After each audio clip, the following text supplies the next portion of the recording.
Hi everybody, Jordan Blotcher here, aka the Sports Card Lawyer, and I'm back again with another video to share my pick of the day for those of you who are looking for a mid-stakes buy. You're not looking to risk $1,000 or $1,500, but you also don't want to be buying a card that's 50 or $100. You're looking for a mid-tier investment piece, something you can spend a few $100s on and hopefully see it grow in the short, medium, or long term. And the player that we're going to be talking about for this video is one that is well known to everyone who watches football, widely considered to be the greatest of all time. You either love him or you hate him. It is Tom Brady. And today we're going to be talking about one of his cards that's not considered his marquee rookie card by any means. It's not the Bowman base PSA 10. It's not the Bowman Chrome PSA 10. It's not the Contender's autograph. It's nothing like that. It's actually going to be his 2000 Skybox Impact number 27 base. Because the first thing that we should think about anytime we're looking at buying a card is we don't necessarily care about buying the most illustrious rookie card or the one that has the most name and brand recognition. That's not necessarily what's important to us. What's really important to us is where the card is trading relative to where we think it should be trading. Can we make a return? How long is it going to take us to make the sort of return that we're looking for? Are we going to be able to grow our exposure, grow our collection through trade by purchasing this card? And the Skybox Impact 2000 base Tom Brady is a great buy right now. But it's not a great buy in just any grade. It's a great buy in PSA 9. Now, one of the things that we should always consider is that it's not necessarily great to just buy a card because you think that card is a good buy in general. For example, you'll see a lot of people in the community say, well, if I'm going to buy a card, I want to buy it in PSA 10 because they want to own the marquee highest grade. They're not interested in owning a less than perfect copy of the card. And that's fine, and it makes sense, and it's fair. You want to own the nicest version of the card. But first of all, not everybody has money to be able to just drop their bankroll on a PSA 10, Brady Impact base. Some people only have a few $100s to spend on a card, and so a PSA 9 gives them access to a wide variety of really high-end cards, just not necessarily in the highest grade. And sometimes what you'll see when you look at these graphs is that the PSA 9 might be trading way below its trend line, and the PSA 10 might only be a little bit below its trend line. And so in terms of return on investment, we're going to be able to maximize with the PSA 9 under those circumstances relative to the PSA 10. And so let's take a look at the PSA 9 graph for the Skybox Impact base for Tom Brady. The first thing that we should notice is that the trend line on this card is relatively flat over the course of 1 year. It's slightly downward sloping. As you can see, this line was over here probably around, I don't know, $550 in early August last year, and now it appears to be around 500. So it went from 550 to 500 as the trend line. That's about a 9% decrease over the course of a year. So it's downward sloping, but it's not severely downward sloping. It is mostly flat. We can see that there's a large number of sales that are well above the trend line, and we can see that in the offseason and throughout the season last year, there were some moments in time where the card traded below the trend line as well. But we should recognize that the vast majority of these sales that came under the trend line were during this offseason after the Super Bowl.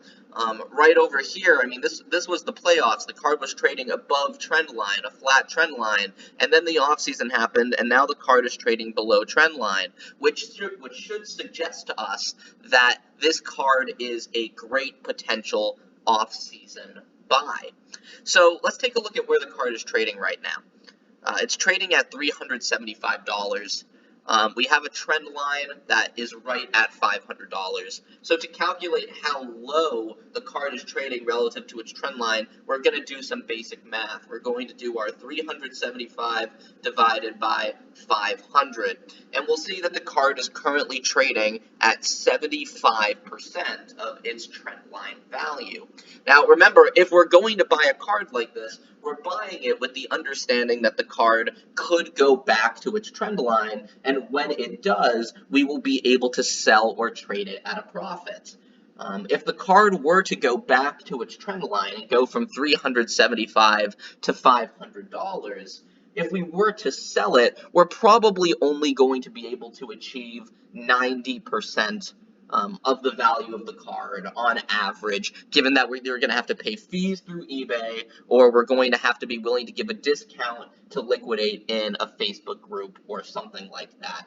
And so if we were to buy it at 75% of the trend line and we were to sell it at 90% of the trend line, we would make about a 15% return on investment on the card in the short, medium, or long term. I've talked about this in a previous video. You might scoff and say, well, 15%, like, why would I risk $375 for a 15% return on investment? Well, if you were to be investing in the stock market, you could expect to make a 7 to 8% return on your index funds that you were buying. And so really, we're just trying to find a great use for your money, a place where you can put your money and see it grow steadily. And if every time you buy a card, you're able to make a 15% return on your investment, that is a great return for what we are doing here. We should be very happy to make a 15% return on a card that we buy. However, if you're trying to grow your bankroll and you're trying to increase your exposure and you just don't want to spend money but you want to increase the value of your collection over time, you don't need to be willing to accept that 90% sell point, because trading is always on the table for us.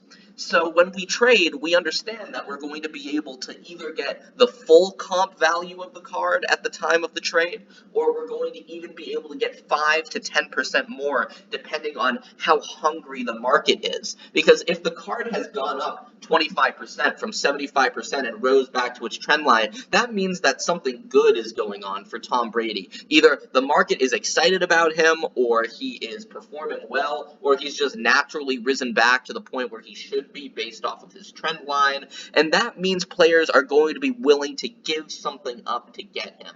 People who are collecting are going to be willing to give up key pieces of their collection in order to acquire the card in trade if he is performing well. So that means that if you buy this card at $375 and then you're able to capture 10% above trend line in trade, you're going to be able to get about $550 in trade for a card that you only spent $375 on, which is a $175 increase in the value of your collection, which is almost 50%, which of course is much better than the 7% that you would see in the market. But there's just one thing that I want to point out to you about this card, another buy signal for the PSA 9, and it's not visible in this graph. We actually have to look at the PSA 10 in order to see it.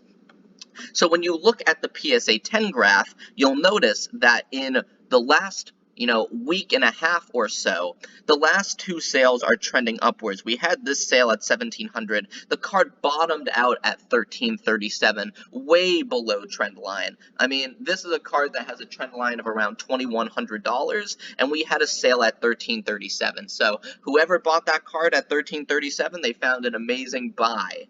But then this card started to trek up over time. So we're seeing the 10 rise. And what we tend to see is that when the value of any given card is going to go up, the 10 rises first, because it's everybody's first instinct of what to buy. The 10 is usually what rises first, and then the 9 and the 8 and the 7 lags behind, but shares a similar ROI. So now let's take a look at that 9 graph as well. You'll notice that even though the 10 has spiked, the 9 is static. It's relatively unmoving. It hasn't started to rise back in the direction of its trend line yet. So that indicates to us that the 9 has a buy signal. The 10, you could buy the 10 too at 1600 with a $2100 trend line and think maybe you could make $500, you could certainly do that. But the 9 is a great buy because the gain that we expect to see in the short term as a result of the 10 rising has not been realized in the 9 yet. So if I were looking for a mid-stakes buy, I would be looking to purchase the Tom Brady 2000 Skybox Impact Base in PSA 9. Thank you for tuning in. As always, drop me a like, leave me a comment, subscribe to the channel. I love hearing from you guys, and just excited to be sharing another pick with you here today. Take care, everybody.